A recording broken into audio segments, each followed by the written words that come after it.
In this tutorial, I'll be guiding you guys on how to use Midjourney on Discord. So let's get started.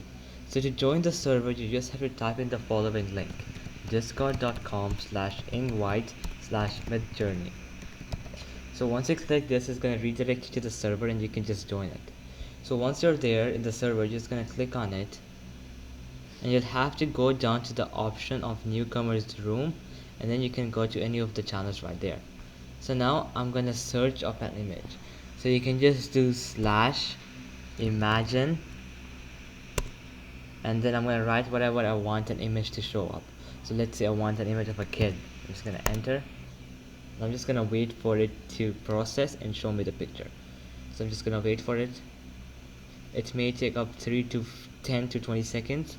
Just have to wait for it, because there are many users using it at the same time.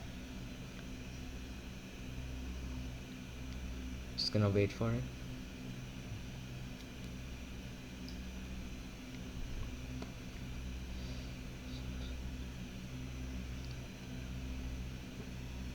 A bit more time.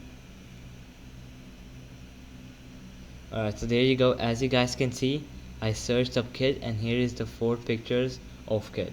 So now you can just click on the picture, you can right click on it and click save image as, and then you can save it wherever you want. So alright guys, that'll be it for the video. I hope it helped you out, and I'll be seeing you next time. Peace out.